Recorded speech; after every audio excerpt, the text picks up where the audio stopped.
Please. Help me. Her voice suddenly came from the back door of the house. As I was processing this, she appeared with a pale face, swaying slightly. Why?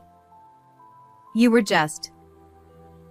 Yes, the mother-in-law had passed away and had been cremated the day before. What on earth is happening? She slowly beckoned me, and my back was drenched in cold sweat, my mouth dry with fear. Is this a dream? Terrified, I squeezed my eyes shut. My name is Eleanor. Until I met my husband Paul, who is 3 years older, I had no luck in love and led a lonely, work-centered life. When I fell ill and went to the hospital, the doctor who attended to me was Paul. After that, we kept bumping into each other in town and at the supermarket, and we naturally started talking.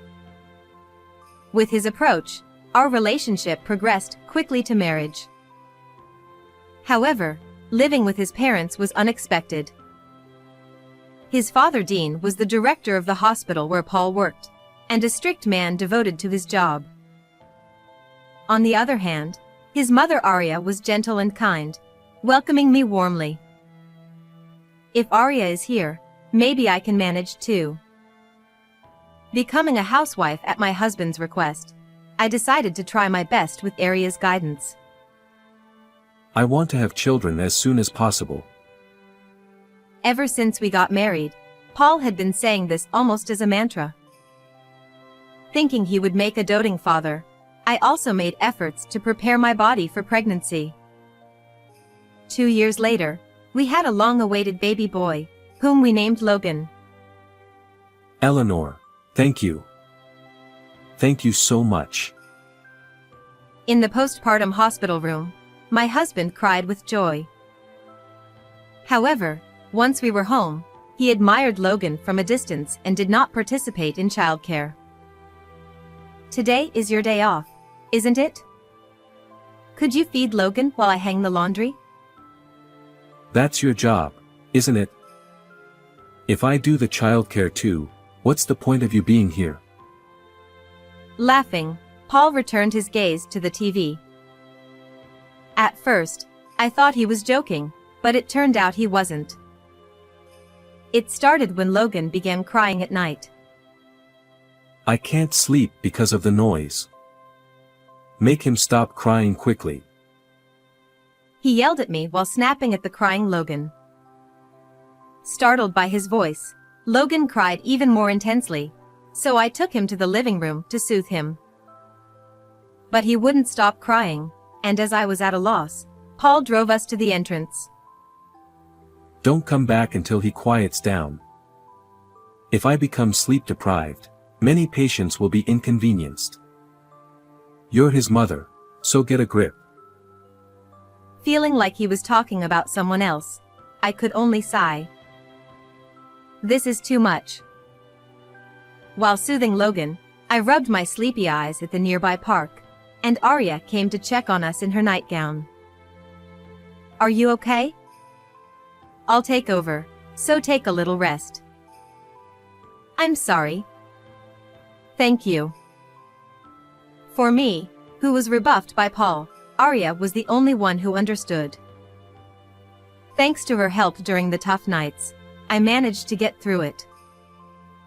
But the difficulties continued. When Logan started eating solid food, Dean began to strictly manage our household finances. You've been spending too much lately. Aren't you living too freely on someone else's money? Indeed, expenses had increased for Logan's clothes, diapers, and food. Plus, since Dean and Paul disliked frugal meals, I had to prepare a variety of dishes, which cost money. But we weren't living extravagantly. Rather, the household was strained by Dean and Paul often drinking out late, claiming it was for work. Still, they refused to change their behavior and started cutting back on the money they gave us. Since you're only doing housework, we don't need to give you extra money. Exactly. Even if your clothes are worn out, you can still wear them. You don't deserve any luxuries like we do. Paul laughed and agreed with his father's harsh words. For them, drinking out was more important than supporting the family. But we're already making do with very little money. If you cut it any more, I'll have to reduce Logan's meals. Then stop eating yourself. Are you prioritizing your own appetite over your child's? I had no words for Dean's cold response. As I was speechless, Arya gently placed her hand on my shoulder and stepped forward. That's too harsh. Eleanor is always working hard for the family. That's natural since she stays at home. Isn't it presumptuous to think she can be equal to us without earning? Dean's words were accompanied by Paul's nod and smirk. The kind, gentle face Paul once had was gone. Proud of being doctors, they looked down on housewives like me. Then I'll work. Eleanor is still busy with childcare, but I can work. Dean looked startled by Arya's sudden declaration. Times have changed. It's time to stop thinking of women as servants. We have value too. You're quite bold. If you're so determined, I'll find you a good job. Dean exchanged a smile with Paul and left the room. After they left, I immediately ran to Arya. I'm sorry. I was too cowardly. It's fine. I've reached my limit too. I don't want to see you and Logan suffer anymore. Arya was truly impressive, and I swore to myself to become as strong as she was. Early the next morning, Paul woke me up and took me to Arya's room. What happened? Something happened to Mom. Arya. Arya won't wake up. Trying to understand the situation, I went to her side, but Paul stopped me forcefully. Dad and I will try to revive her, so don't get in the way. Go take care of Logan. Though his words were harsh, it was best to leave it to the doctors. Worried, I waited outside the room with Logan. After a while, Dean came out and said, we couldn't save her. Arya had passed away. Why did this happen so suddenly? There was a bag of medicine by her bedside that she doesn't usually take. It doesn't mix well with her usual medication. I always told her to be careful. Dean's words left me speechless. From then on, everything happened in a blur. Dean arranged the cremation without a funeral. Even when I protested, Paul intervened to stop me. Stop being selfish. Mom was old. Accidents like this aren't rare. Even so, not properly sending off your own mother. Is that really okay with you? You misunderstand. You're also responsible for what happened to Mom. Shocked by his harsh words, I couldn't believe my ears. Why would you say that? You pushed housework and childcare onto her. That must have added to her stress. I was so shocked by Paul's words that I couldn't do anything. Seeing this, Paul, unusually, took out the trash. While I was in shock, Dean efficiently handled the procedures, and I couldn't properly say goodbye to Arya. I wasn't even allowed to attend the cremation. Dean did it alone. From now on, you'll do all the housework. No more slacking off. Dean's cold words deeply wounded my still grieving heart.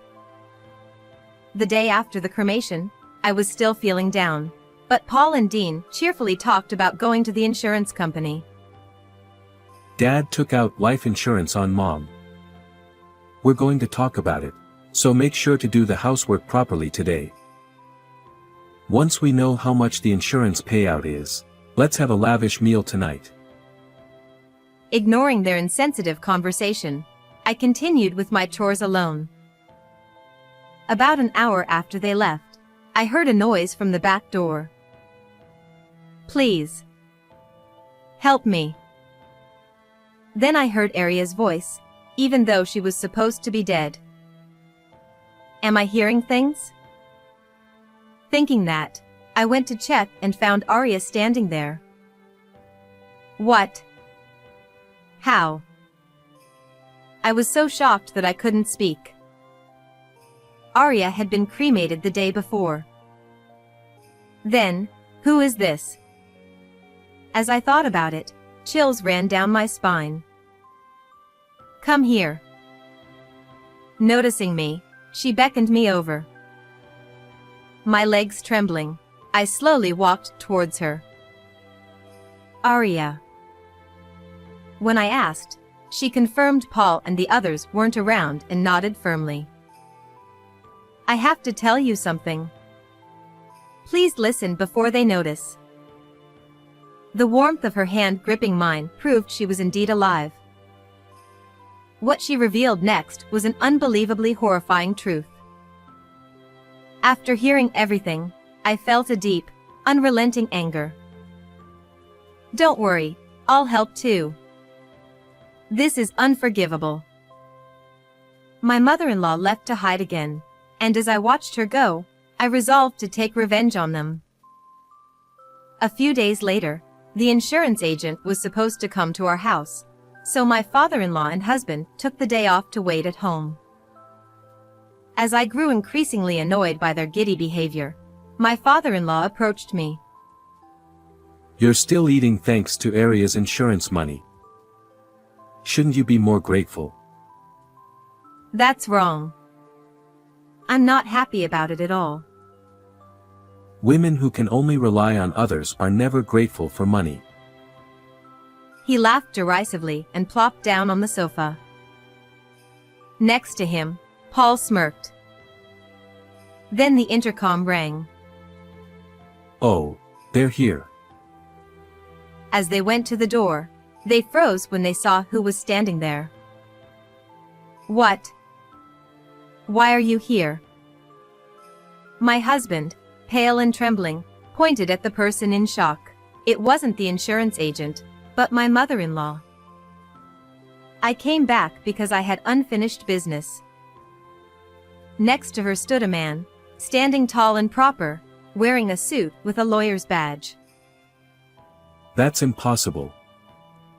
I checked her pulse. It had completely stopped. He was more flustered than I'd ever seen. No wonder. She had been cremated, and he had even collected her bones. Then my mother-in-law fixed her gaze on Paul and my father-in-law and began to speak quietly. You switched my regular medicine, didn't you? I noticed something was off immediately. She started to recount the true story behind the incident. It was my father-in-law who switched her usual medication with something else before she went to bed. I haven't forgotten how you laughed in my ear as I was suffering, unable to speak. I don't know anything about that. It's all lies. As my mother-in-law pressed him, he backed away, overwhelmed by her determination. I checked to make sure. And we had a cremation ceremony. Why are you here? Maybe God saved me? That night, her heart had indeed stopped. After my father-in-law's final check, she was taken to the funeral home, where miraculously, she regained consciousness. You must have adjusted the dose so that you could deny it if the police investigated. That's why I barely survived. Just before being cremated, she made noise inside the coffin and was discovered by the funeral home staff. Knowing her family was behind it, she decided to hide temporarily. The funeral director, being an old acquaintance, helped me with the plan. We even staged the ceremony. Thanks to the funeral home's cooperation, they successfully deceived my father-in-law. She then presented some documents to the two of them. While hiding, I did some investigating. A $100,000 life insurance policy was taken out just a few months ago, and I knew nothing about it. It was my father-in-law's policy, with him as the beneficiary. Faced with this evidence, my father-in-law was speechless and clicked his tongue in frustration. You didn't die as you were supposed to, making me look like a fraud. You've disgraced me. Instead of expressing remorse, he only blamed her. Unable to bear it, I stepped forward. That's not all. This is a crime. You tried to kill my mother-in-law. I won't forgive you. Then, my husband, who had been trembling, suddenly moved behind me and glared at his father. I didn't want to do it. But Dad made me. I'm a victim too. What? You were the one who planned the insurance scam. As my father-in-law advanced on Paul, I retreated to my mother-in-law's side. If you hadn't wasted money on cabaret girls, we wouldn't be in this mess. You spent all our savings, you idiot. You did the same, ordering expensive drinks and being surrounded by young girls. You enjoyed it too. It was the most pathetic family quarrel I'd ever seen. As we stood there in disbelief, my father-in-law suddenly smirked as if he had an idea. Right. Arya said I switched her medication, but there's no proof. The evidence would be long gone by now, so you can't prove it, right? Yeah, I threw the medicine packet out that morning, so it's gone. Dad, you're so smart. Thinking they had found a way out, they didn't realize I had been waiting for this moment. We signaled the lawyer, who pulled out a plastic bag containing the medicine packet. They recognized it immediately. How is that here? I threw it out. Yes, but garbage isn't always collected immediately. Paul, who never did any housework, didn't know that trash collection schedules vary. He had thrown it out with the burnable garbage, but that day was for recyclable trash, so our bag was left behind. After hearing my mother-in-law's story the day after the cremation, I retrieved the packet and handed it to the lawyer. Fingerprints from both of you were found on it, clear evidence of the switch. Hearing this, my father-in-law collapsed like a puppet with its strings cut. But Paul, eyes full of tears, clung to my feet. Listen. Dad's target was you, not Mom. Oh. And? You're younger and do housework, right? I protected you because of the kids and all. Maybe he said this hoping for forgiveness. But I confronted him, veins bulging in anger. So you tried to kill your own mother and expect me to be grateful? I'm your savior. Instead of replying, I picked up my phone to call the police. Please, don't. I needed the money because I was tricked by a woman. Dad did it too. We had to do this to protect the family. Understand? How could I sympathize with someone who tried to kill Arya over something so trivial? I despise you. The police arrived shortly after I called, and the two were taken away. As the tension released, we collapsed, unable to stop the tears. Later, they were found guilty and sentenced to a long stay in prison. Besides the insurance fraud, they had previously falsified medical reports for money. All this to impress cabaret girls, utterly pathetic. My mother-in-law and I claimed $30,000 each in damages, which they reluctantly paid in full. We used the money to move to a new place and start a new life with our son Logan. We're pouring all our love into raising him to value family over money. How was this story? Don't forget to subscribe to the channel. See you in the next video.